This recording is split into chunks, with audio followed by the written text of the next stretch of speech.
Welcome to the EchoCast, episode 56. I am Bon Diesel. This is a Division 2 podcast. If you're new, we cover all things Division. We talk about updates, state of the game, things happening in both the community and the game.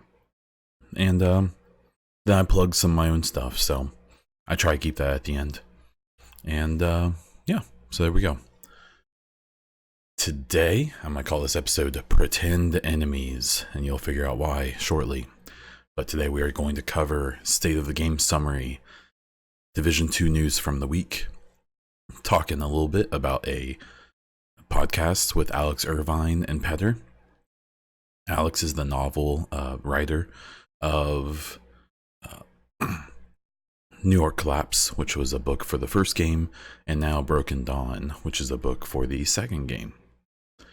We talk about some convenient community divisions, and then we'll wrap things up with some content updates. So,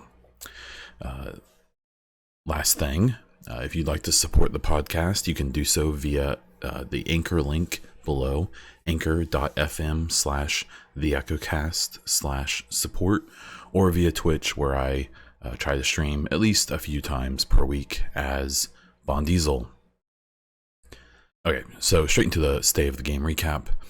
This week we had Hamish, and they telecommunicated with Red Storm's Terry Spear and Ryan. This was a tough thing, but the first big announcement was that the Operation Dark Hours raid would be delayed until an unspecified day in May. And I'll go into more depth on this in the next section. So we'll jump right into what Terry and Ryan talked about, kind of what Red Storm is working on and what they're thinking of. It's worth mentioning that as of this state of the game, the PTS had opened up on PC, and some of these things were included and some weren't yet. But so the things they talked about were PvP focus is pretty big. So they talked about normalization modes. So 2 of the DZs and conflict will actually upscale to the top world tier that is currently available. So right now it down scales your gear. So if you have things unlocked, if you have a certain setup, it gets messed up by the normalization because it drops it down, so you can lose ability to use certain skill mods and so on. So now it's going to consider the normalization number gear score 500 and should be a lot better than the current system. Skill mods will be respected in normalization now, and if you have a skill mod unlocked in the regular game, it should still be unlocked in normalization. Skills will be more impactful. They want them to be more a part of the loop, but they still want to avoid one-shot skill kills. The PvP damage modifier is going to be tuned down from 70% to 40%, which they are going for a similar time to kill, or time to die is probably the better way of talking about that. They want it to feel similar to the PvE, where you aren't instantly dead. You have the ability to react, which from what I've observed is a lot of the complaints and should help out. They said currently the Occupied DZ will also have the 40% modifier, but they are considering changing it to kind of deal with the differences in the Occupied DZ. But as a baseline, they're doing 40% as well, and they'll adjust from there. They specifically pointed out that weapon archetypes and even some specific weapons are going to be adjusted damage-wise, and I assume RPM and so on if needed. And they made it really, really clear that they can and they are separating PvP and PvE balances with weapons, damage, skills, so on. It just doesn't seem like there was much of that yet, but we're kind of we're hitting that point where they're getting data and they're seeing how the game is playing out, and they're going to start separating those things as it makes sense. And we already saw that later on with some of the talent changes. They took away PvP hipfire. It'll be 0. There will be no crit when you hipfire against other players, but you'll still have crit when you hipfire against AI NPCs. And then the last thing was that there's going to be gear that's going to drop in the DZ, which I'll talk about here next. That could be over 500 gear score. And in normalization, they confirm that it will drop it down to 500. So if someone has a 515 mask that has some crazy stat on it, they won't have a huge advantage in normalization because it's going to drop it down. Okay, so then they talked about DZ changes. Some big stuff here. The contaminated loot drops are going to increase. They want to push people to get involved in that loot and extraction loop, which will encourage interactions, which everyone seems to want. Who is in the DZ. They're going to significantly reduce uncontaminated loot, and there's going to be the chance of 515 level gear.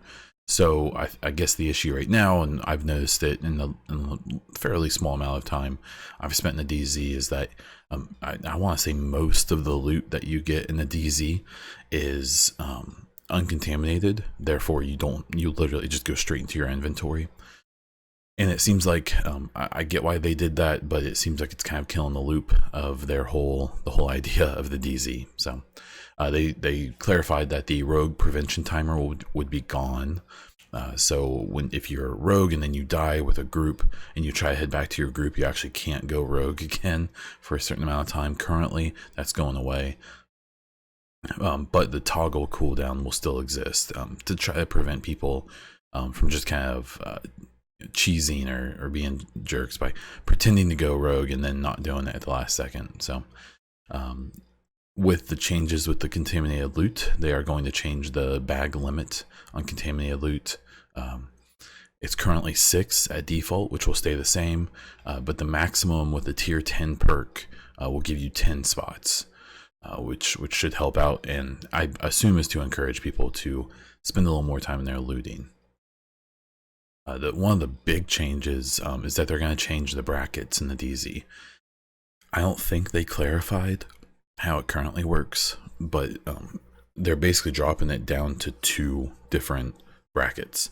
One bracket will be people that are level 1 to 30, and then the other bracket will be people who are in the world tiers. In my experience with the DZ so far, have found that they're really empty, and I assume this is one of the main culprits, is that there's a chance that people were split into 5, 6, 7 different brackets, and making that more simple should be a good thing, especially with the changes to normalization. The manhunt and rogue statuses are going to return to the occupied DZs. But friendly fire and all of the other mechanics are still going to be a thing.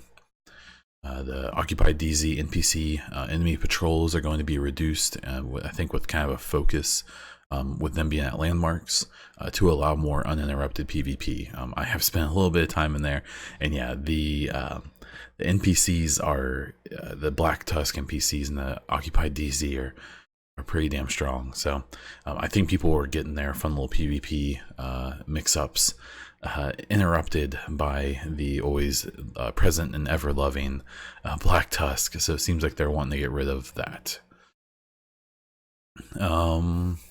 The Thieves Den will now allow you to swap weapons. So if you want to put the special ammo on your pistol or on your secondary, you can now switch to those in the Thieves Den, where before you were not able to.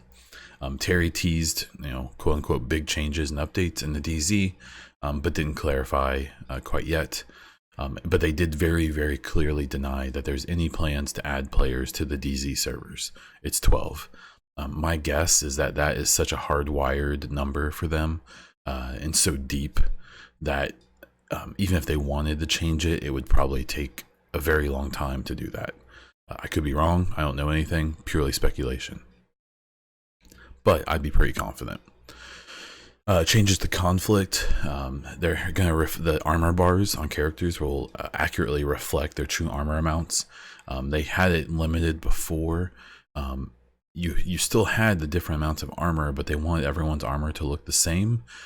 They gave an explanation that had something to do with UI simplification, but they're finding that people kind of want to know if someone's extra tanky or not. They're going to reduce the power boost, how powerful they are, by about 50%. They are going to try to make the spawning so people are more likely to spawn together instead of kind of trickling in and just getting mowed down. The skill cooldowns are going to carry over between deaths and not auto reset every time you die. That's a big deal because a lot of people will just come in, pop all their skills, send them off, and then they might get a kill or two off of that and then just die. So it was kind of this kind of lame loop where they may have like a 2-minute cooldown on a skill, but every time they die they just get it back immediately. So that's not a thing anymore. But it will not carry over between matches, which I think is currently a bug in the PTS. And again, they said that there's a whole lot planned for conflict, but didn't expand on it yet. I think that the possibilities are pretty broad for that mode, and I really hope they come through with that. Then they talked a little bit about exotics, that they want them to be fun and usable, but not OP, and that significant changes were coming to them, and more exotics would be coming soon. And then talents was kind of the final topic. I'm not going to go over all of them. They're testing these changes in PTS, but they changed a ton of talents on gear and guns, what they do, what they require, all kinds of stuff. There's mixed reaction in the community right now. I'd suggest you go check that out. Look at the people you trust, and look for yourself especially. So, and then that was about it. So I thought this was really good. The community's really reactive right now, which is fine. I get it. We'll talk about the raid here in a moment, but with all these changes, it's interesting because a big complaint in the first game was that things change too often. So in one patch you would have your perfect build, and then the next patch you'd have to completely redo it, and that was frustrating.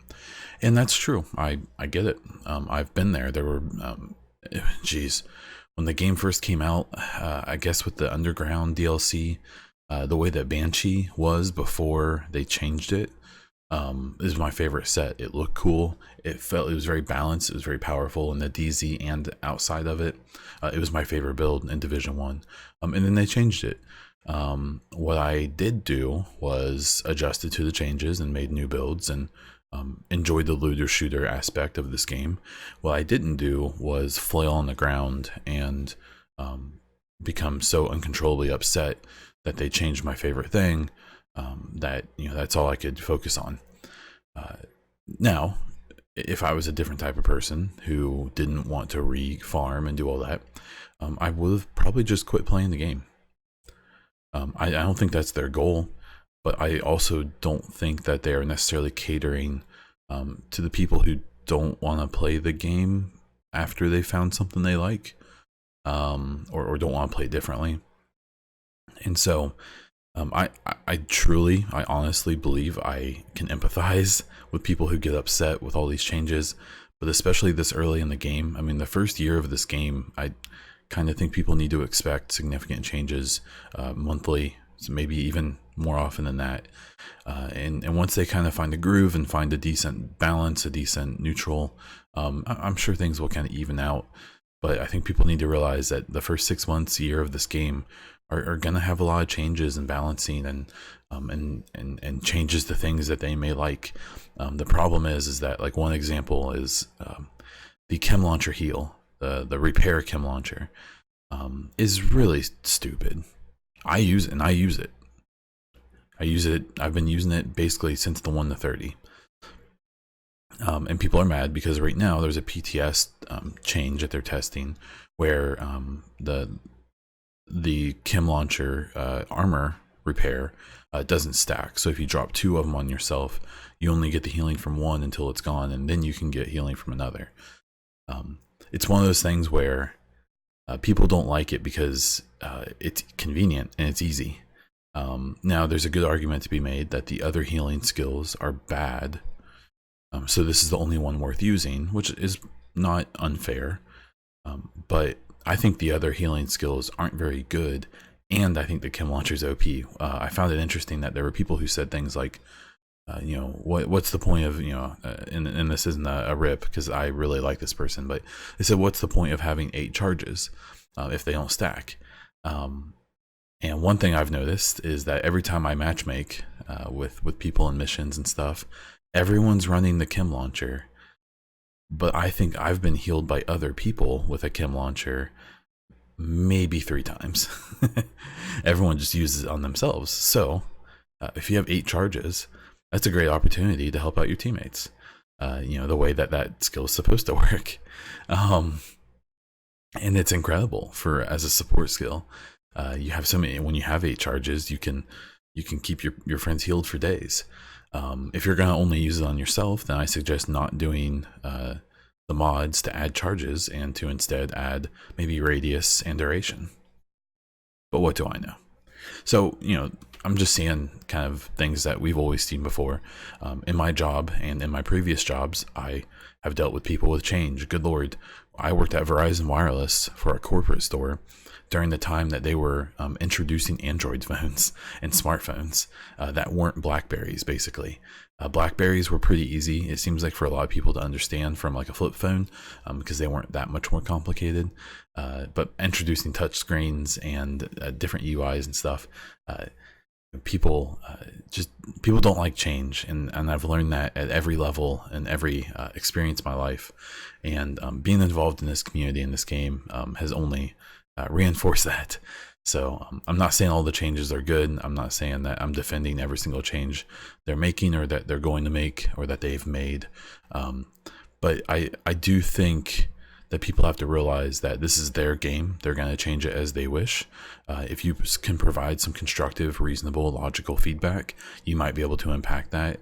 But the screaming and yelling is honestly probably just going to harden their resolve and make them stick with their decisions even more. But that's just a guess on my part.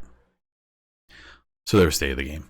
So for Division news, we're going to jump right into a state of the game topic of the delay of Operation Dark Hours, the raid. So I'm definitely mixed on this from a reasonable logical level and a emotional level. From the reasonable logical level, they're making all of these changes, and it seems like a lot of them probably need to be made before the raid. They're testing them in PTS. I think it's a good idea for them to do more than like 1 week of PTS, because I suspect some of the things they've seen that they want to change before the raid can't be fixed in a week, and even if they could, they probably want to test them first. On a personal level, I'm super bummed because my birthday is on the 26th, and I take that off every year as a little pat on the back to myself or whatever for surviving. And I was planning on playing it all day. I was super pumped, and that's not gonna happen, but that's fine. I'll survive. It's all good. But I can still be a little mad.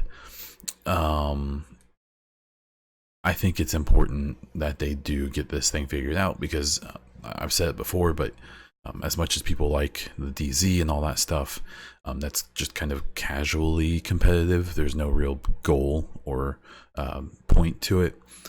This raid is, in my opinion, the first actual competitive environment we're ever going to have when it comes to World's First and speedruns.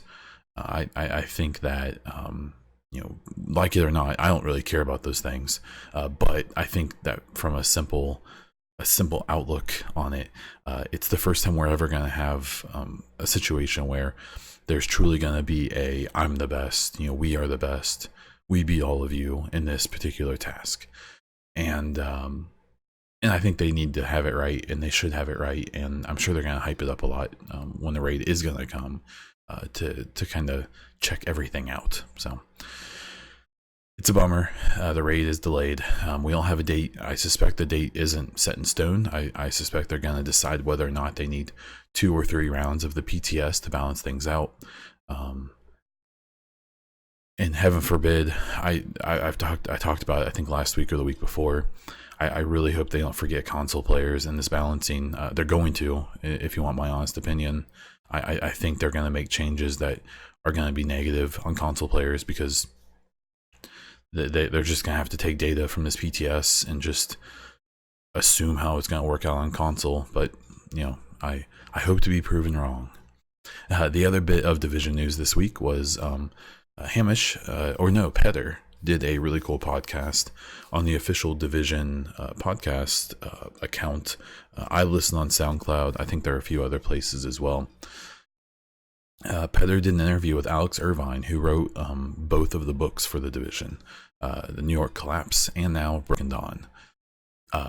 They just talked about the process of writing the first book and so on, how he basically just wrote a survival guide first and then filled in the story of April Keller. It's interesting because really the book is about a survival guide, but the real story is in the margins. If you haven't read that book and you're interested in Division, even if you're not, which I don't really know why you're listening, but welcome, it's still worth reading. It's a neat book. It's got some mystery, it's got some puzzles and some clues. It's a fun read. It's a fairly short book, but due to the complication of the way the story is told, I feel like it's a really satisfying book to get through and go back and try to make sure you understood everything. They did talk about writing the Broken Dawn, the sequel. It's kind of funny. I suspect they meant to release this interview before the game came out, or at least before the book came out, because they don't go into any detail about the book. So it kind of made it kind of tough to listen to a little bit, just because you want them to talk about and explain some of the things in the book, but it sounds like they recorded it like the week before the book came out, so they're super hush hush. But it was still cool to kind of hear Alex talk about going to Sweden, spending a few days there, hashing out with the narrative team and Julian and other people about the story he was going to tell. I guess I won't go into the story because if people haven't read it yet, I am actually going to give away a copy of the book, so be on the lookout for that. But he went into depth about like April Keller and how he came up with that character, what she means to the player base, the people who care about the lore and the story, and the hints from the first game about April. There were some echoes and in the survival guide pages found around the world. Alex talked about there's a whole part of the book, the new one, that's about kids. And how he wanted to make them deeper characters and more interesting, as in this kind of a situation that we see in DC and in the world during this disaster. Kids aren't able to just be kids anymore. They have to be little adults who look out for themselves and recognize that the adults around them aren't perfect, and they should trust them, but they can't entirely. And I thought that was a really neat thing that reflected really well in the book. And then he, discussed a little bit about, writing the book, Broken Dawn especially, and the choices that agents have to make from a moral and personal and duty perspective, and how, the Directive 51, the things that they are and aren't allowed to do are pretty limited. They can do almost whatever they want, and it comes down to each agent and how they execute those duties and those responsibilities. And it was just kind of cool hearing them, consider that. That's been, as much as I've seen people going on about like, how evil the agents are and stuff, a few people, I think that there's some idea that I've seen that there's like no nod to the idea that the agents are these ultra powerful people who are killing American citizens on American soil with no recourse. But I think that topic is covered a lot, even if it's fairly subtle throughout the game. So definitely check out that book, Broken Dawn. Check out the podcast on SoundCloud. It's just the Division's official SoundCloud channel. They also post the state of the games there if you ever just want to listen to them. And yeah, there's the news for Division 2 this week. And from that, we're going to very convenient and clearly move into the mid-roll. Okay, so we're going to jump into the community topic and discussion this week. This is going to be quite the rant for me because it's something that annoys me a lot. And now I'm going to carry you all with me through the discussion. So So it's kind of what I alluded to in the title of this podcast, in talking about these pretend groups, these pretend teams, these pretend whatever in the community. So there's a lot of subgroups in this game, and just in games in general, right? You could say PC versus console, hardcore versus casual, PvE versus PvP, lore fans and game only people. And what's interesting about it is that to notice the formation of these groups shouldn't be surprising. That's how humans work. We're tribal. We like to pick a side, and that's fine. I think that's expected. That's normal. Where it comes down to me, it's something I've noticed is that people rarely seem to outwardly express their choice or association with a particular quote unquote group for good reasons, right? Yeah, I'm a PvE player, and man, we really like to help each other out. Or, oh man, I'm a PvP player, and I just love the spirit of competition. In my experience, it's normally just to attack an opposing group. Well, I like PvP, and you PvE Care Bears need to stay out of my DZ. Don't change my DZ. Or I'm a PvE player, and these PvP idiots keep making all of my favorite talents get nerfed because they abuse them. What I think is that was almost 100% lost. Is that these groups depend on each other a lot, and my argument, honestly, to a point, is since they're so dependent on each other, in this game, but really in general, in gaming in general. The thing is, you could even move this argument to like politics and sports and all kinds of things, but I won't do that to you. But the thing is that my honest opinion is that I think that most players are fairly balanced. Maybe they lean a little more towards PvE activities. Maybe they lean a little more towards PvP. But that the actual number of people who like only do one or the other are fairly small, but they're very vocal. And what I don't think people realize very often is that, like, in the division, I think it's reasonable to say that there's probably more PvE players than PvP. I have my own opinions about percentages and stuff and how significant the difference is or not, but it doesn't matter. The problem is that if you got rid of all the PvE players and focused the game specifically on PvP, the game would die. There wouldn't be enough people, or it wouldn't get nearly as much love as it should, and vice versa. I think that the more maybe casual or PvE side of the game, I don't think people realize how much that supports the game financially, and how much of the content in the game is made for that group.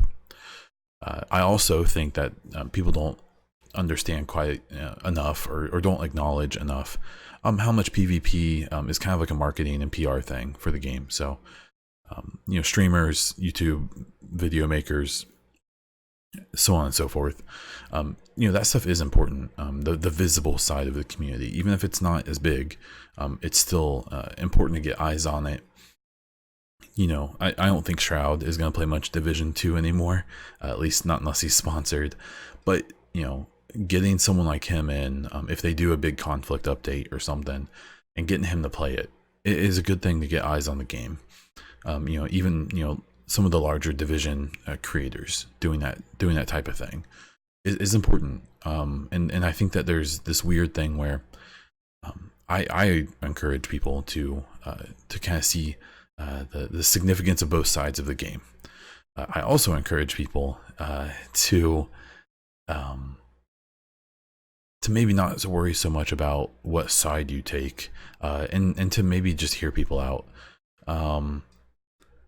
I recognize that people are always going to associate with a group in some way, but maybe to realize like why you're doing it. If you're associating with a particular part of the game to advocate for your playstyle, for your platform, it makes sense. That's great. I'd be bummed if people didn't do that, if they didn't provide feedback and stuff in that way. if you're associating with a particular group or attacking another, just because they don't enjoy things the same as you, that's kind of a bummer.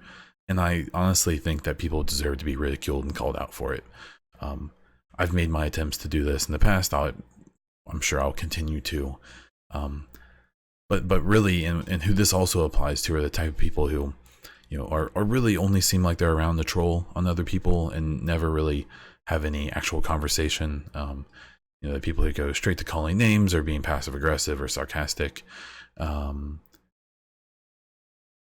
I honestly have gotten to the point now where, that whole thing, I'm just too busy for that to go into big back and forths. So it tends to just end in a reply, a very honest reply about how I feel about the stupid things they're saying, a mute, and even a block if it gets too silly. I've had some pretty public spats with some people, and I don't care. I'm busy. I'm a busy human, and then this side of my life and my time I spend is for fun. It's to give input on the game, to interact with people who enjoy the game as well, to show cool things that I've seen or done, and to get kind of a feel in the community. But a lot of these people and a lot of the interactions that I'm seeing are just are just dogs barking at each other from each side of a fence where there's an open gate 5 feet away. Everyone wants to hide behind their their persona or their username and yell at each other and say silly things and stupid things to each other that they either mean or don't mean. And it's just it was interesting and fun at the beginning, I guess, but now it's just kind of boring, and it's interesting to see how these type of people react when you point it out. But that is what it is. I really don't want this kind of discussion or talk to feel like I'm only talking about PvP players. While I definitely think the PvP, the people who put themselves in that category tend to be a little more aggressive, a little more, maybe obnoxious. There's certainly people who I would assume put themselves on more the PvE side of things, who I find to be just as annoying. Seeing people moan and groan about going into the DZ because people are mean, because they kill me.